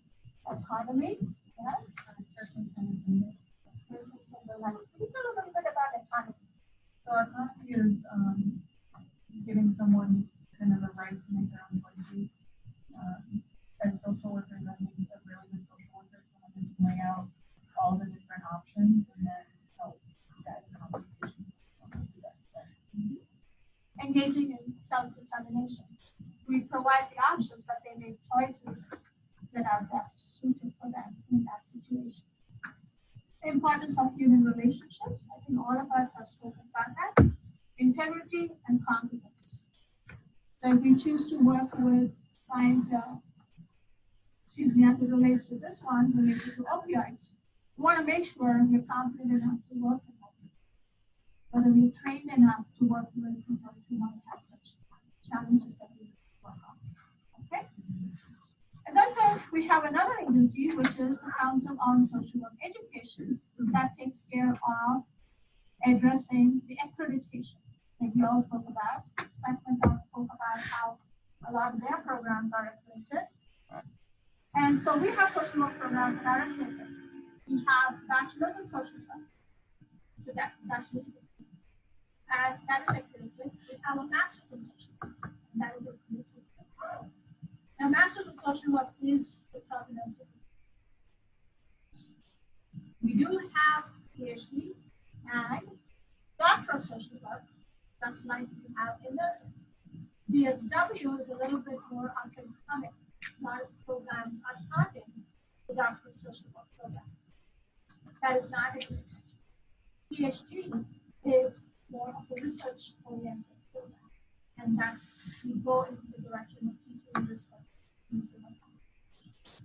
And that's what, when I have a master's in social work, I did clinical work for a long time. I did clinical work in India, I did clinical work here, and I also went on to do my PhD. And that's what I do right now. I will teach research and serve in several social work related opportunities. So that's the trajectory for social work. Now, as far as licensing, I have a question, what the difference is in scope of practice between a bachelor's, a social worker, and a master's? a bachelor's in social work person is someone who can do a lot of assessment, engagement, assessment, intervention, and they're able to evaluate what they did. However, as somebody with a master's level is able to do an advanced level work. where they're offering therapy. They can see them for, say, 9 weeks or 10 sessions of therapy. They're able to do family therapy. They're able to do psychoeducation in a specialized area. So those are the kinds of differences that we have. And when you have a bachelor, you can get a license as a bachelor's level person. And your scope of practice is limited to what you can do. You cannot be an independent practitioner. You cannot have your own income practice. You have to have your master's and you have to have your license. Okay, good question. So bachelor's level people do a lot of targeting, referral, linking the resources, identifying resources, and then helping people from the paperwork. Say, for example, when you put staff statement that your benefits and security people at least given the resources. That paperwork is not the easiest stuff. There are a lot of details and you need a lot of support. So how do you good question. So those are the two different organizations that we have. And those are the degrees that we have, bachelor's, master's, and doctorate or the PhD. Now, from an accreditation point of view, where our master's program has been accredited for a long time and also our bachelor's, these are the 9 competencies that we have. If you see the commonality between the 4 that we saw for IPE, where we have ethical and professional behavior, we engage individuals and organizations, we intervene, and we think in terms of human rights and the social and environmental justice. So when we get into the specifics of each of the competencies, 4 of the competencies make reference to interprofessional education. And that's competency 1, 6, 7, and 8. And I've highlighted where interprofessional education is woven back. And a lot of people have been doing it, but it was not a requirement in my accreditation till 2015. We revised it, and that's what it became a requirement. Scope of practice, micro, macro, continuum. Usually you think, like one of my social work students said, we're not baby steps. That's kind of what comes to people's mind initially. But you have a whole lot of work. We call it the micro, macro, continuum. Micro is where you're able to sit with a client in a counseling session or whatever, one-on-one, or you're working with a family. All the way to the macro, which is the other end of the continuum, which is you're working as an administrator. You're working to change policy within community organization because there is some injustice. So you're really working on policy changes, organizational changes. Now, it's not that one is better than the other. It's a continuum. And sometimes when you work in one end, like you're working with individual clients, that really helps you to understand, no, this policy is not helping my clients. If I have a client from a minority group walking in, this policy is not really helping me. So it's not really helping me. So then I start advocating for policy change, which means I'm shifting my hat from a micro person to a macro person because I'm doing it in the interest of my client and I'm trying to change the policy. Okay? So it's a little bit of, sometimes people look at it as a divide, it is not. I look at it as a continuum. And that's what is the part. So IPE in a social work context, work as a collaborative team to work with individuals and families, identify barriers, and that's what I spoke about, advocate for policy, address structural pressure. I want to put you in place, so I want to focus on any questions that you might have. So that's a broad picture of what social workers do, the implementation and the practice. Any other questions? Any questions? Now we are running a little short on time, so really fast. Yeah, I know. I got fun.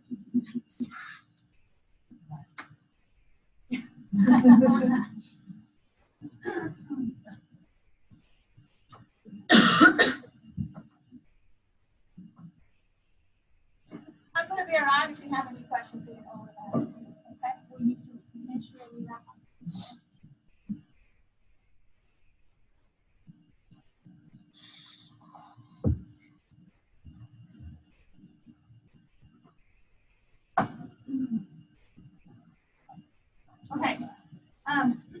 I'm going to start with a little story about a patient that I had when I was a clinician practicing in gastroenterology. When I worked for GI Consultants as a physician assistant, I used to go into the hospitals every other week. My partner, he was also a PA, he would go on the other week. And I would round on all of the patients in all of the hospitals. And I would see all the patients before the physician came in, did his or her scopes, and then he'd come and he'd talk to me about the patient. And there was this one patient that I will never forget. You always have those patients that they'll never leave your mind. And this patient, the story was that he came to the ER with nausea and vomiting. Easy enough, right? So they started working him up for nausea and vomiting, gave him some medication, and they noticed he was turning yellow. And I'm sure they thought that was a little strange. So his eyes were getting yellow, his skin was turning yellow. Victory, call that victory. They did some blood work, and his liver enzymes were off the charts. So they, try to get a history, and they're thinking alcohol, does the patient have hepatitis C or hepatitis B? Something's going on. Well, after half an hour or so, he tanks. He becomes unconscious, and he starts having trouble breathing. Now, this is a little strange for alcoholic hepatitis. Sure, we see patients, they come into the ER in an acute phase of hepatitis, but it is rare that a patient goes into a coma from acute hepatitis. So I saw this patient in the ICU. So by this time, patient had seen several nurses, ER physician, and now an ICU physician, and now me. And I come walking over, my white coat. I'm like, okay, I'm gonna fix you. And patient's in a coma, liver enzymes, very high, elevated, alcohol, blood alcohol, 0, normal. No hepatitis A, B, or C. So we're thinking, what is going on with this patient? This is crazy. Patient starts declining even more. We're trying to talk to family members now. So who do we call? Social work. Help, help. Help us network with the family. So we get the family in, and come to find out, this patient had been taking Tylenol for a cold, and he also had back pain, so he was taking codeine with Tylenol. And he was also taking over-the-counter Tylenol. This patient was in fulminant liver failure from a Tylenol overdose. I've only ever seen this once. He needed a liver transplant today, or he was going to die. That patient died. And so I look back on that and I think to myself, well, what went wrong? How come we weren't able to get this patient transferred to Stanford? How come we weren't able to get the history? How come we weren't able to, all of these things? And I think it comes down to communication. I think that there are a lot of people in white coats running around trying to figure out the problem on their own and not talking to the people who could help them. So I always think about that, and now that I'm in education, I just can't stress enough how important it is to know who your people are and to talk to them right away, because these patients are counting on us to make these decisions and to work with others to come up with the right decisions. So, what does PA really stand for? Party animal. PAs have fun. I love my profession. I've been doing it for 16, 17 years now. And I've seen a lot of changes. And one of the things that our profession is known for is we are educated in a general medical format. And so when we graduate from PA school, we can go into many different specialties. And if we feel that it's time to change specialty, we can go into a different specialty. So this is some of the statistics of practicing PA. So you'll see that about 27% are in primary care. PAs practice in surgery, emergency medicine, and then specialty. So I was a specialty PA for a long time. But I also practiced in family medicine and in surgery. We're a profession of about 67% female and 33% male. There's 123,000 of us practicing as of 2007. And in a typical week, a PA will see about 60 patients per week. So primarily, physician assistants are practicing clinicians who are out there working with patients to fill healthcare gaps. Why was the PA practice even created? Who needs another clinician in the basket? Well, I'll give you the real story, and the PA students know this. Back in the late 60s, there were medics who were trained in the military coming back from Vietnam. They were highly trained, highly skilled. And at that time, there was a physician shortage. And a physician at Duke University was tired of seeing patients, getting a little burned out, and he wanted to do things like research, and teaching, and other fun stuff, maybe golf. And he said, "You guys are so highly trained. Why don't you see my patients?" So he chose a couple of these medics who came from Vietnam, very well trained, and put them through a medical training program. Not just any medical training program. No, he didn't just create, he wasn't that inventive. They had been doing this type of condensed medical training since World War II.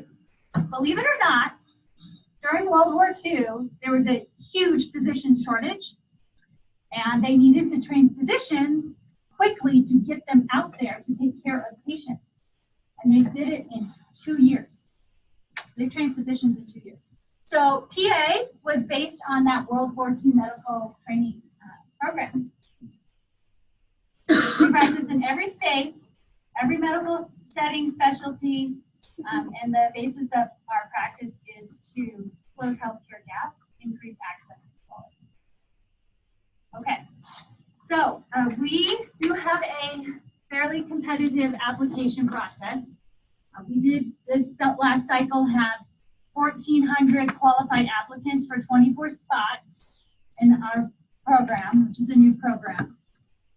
The average entering PA has a GPA, undergraduate GPA of about 3.5, and will have about 5,000 hours of previous healthcare experience.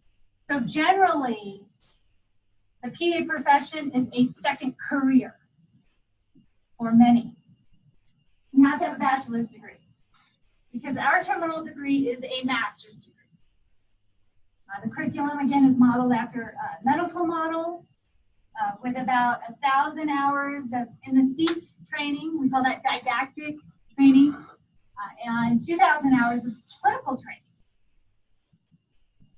We are trained as medical generalists and learn to diagnose, treat, manage patients of all ages and genders. So very broad. Dr. Hintz talked a lot about the master's in nursing, the APRN, and Much of their training is very specialized and they can't come out experts in that area.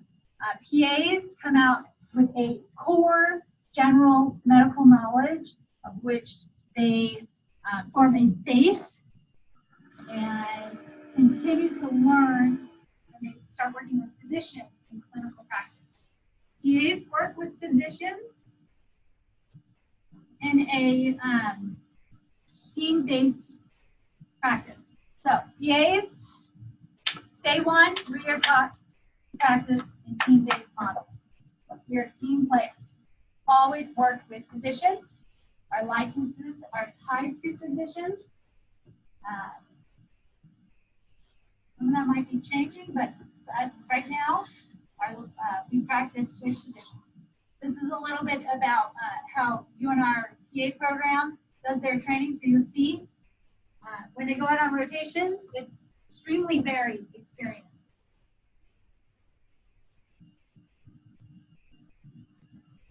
Okay, so you probably have seen PA, and you know it stands for party animal, but what does the C stand for? Certifiable, that's right, certified, yes. Right. Who gives us that C? The National Commission, you can read.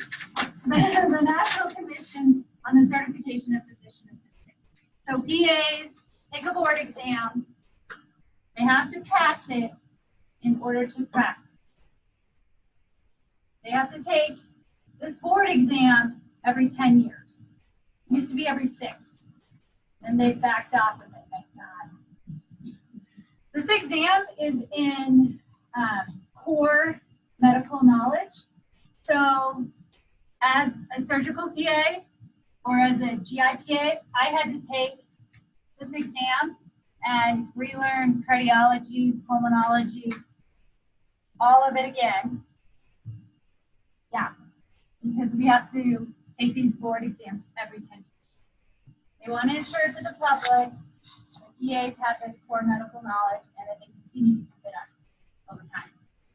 They also require 100 hours of CME every 2 years. And they throw some other fun stuff in there for us too. It is a very stringent and rigorous certification process. Okay, so we were throwing a lot of, where's my little notepad? So we were throwing a lot of terms around. Okay, competency. What the heck does that mean? Anyone know? I didn't. I did not know what that meant when I started working here. Competency is practicing within your boundaries of knowledge. Anyone else? Okay. Competency is when somebody is able to do a skill or perform something to a certain level. Okay. We threw out the word, well, maybe we threw out this word, standards. What's a standard? Right. Reaching a bar. So PAs have an accreditation, and just like all of the other health educational programs, and our accreditation process goes through what is called the ARC-PA, and they have, how many, Jill? 60 or 70 standards that educators must ensure that PA students are meeting and are competent at the end of their education process. So standards and competencies kind of go together, right?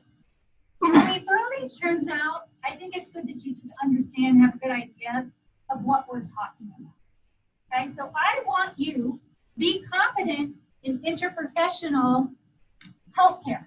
I want you to be competent in communication. I want you to be competent in knowing the roles and values of your healthcare providers that you're going to be working with. I want you to be ethically competent. Dear Lord. And I want you to be confident in working on a team. So by the time all of you graduate, we as educators must ensure that you are confident. And for PAs, that's standard B108. I'm not going to read it. Now, I'm almost done. PA program has a composite for interprofessional education. That's another word that I shouldn't use. But basically, interprofessional education isn't just one course. It goes through the entire PA curriculum.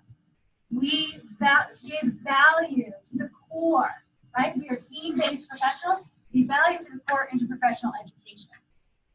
So our interprofessional education competencies are through every course and throughout the entire curriculum.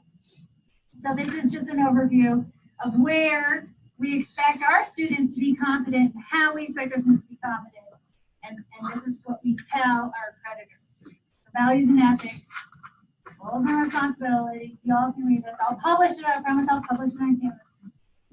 Interprofessional communication, teams, and teamwork. Okay, and then you'll have to memorize this. Student learning outcomes. So that's the last term that you hear a lot about. Student learning outcomes are what we expect students to know at the end of a course or at the end of a lecture, right? So upon completion of the curriculum for PA, I expect the PA students to be competent and to be able to perform these skills. And you can see they're linked to values, ethics, roles and responsibilities, teamwork, communication.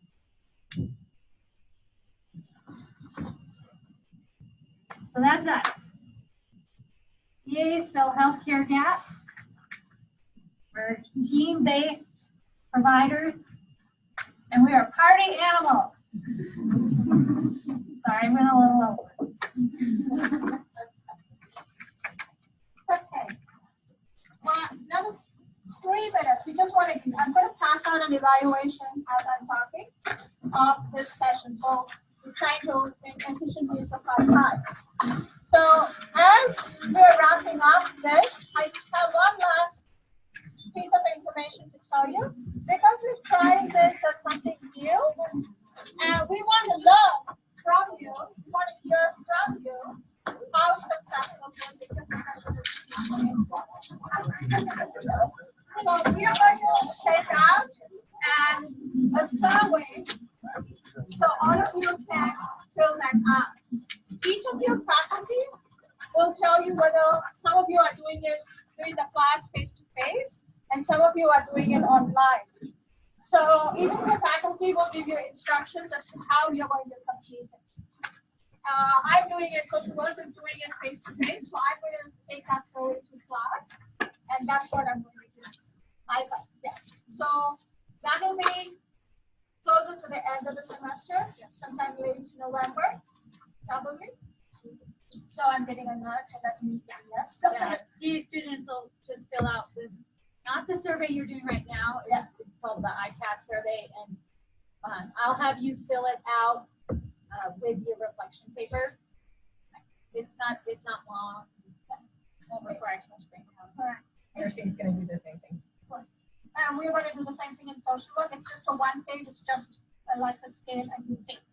So retrospective assessment, it will ask you how prepared were you before you got to this, how prepared are you right now, and looking at the competencies. So please make sure you fill that out. There's no name. We don't want any identifiers, just like what you're doing right now. We just want to have the feedback. And we are going through the institutional review board. So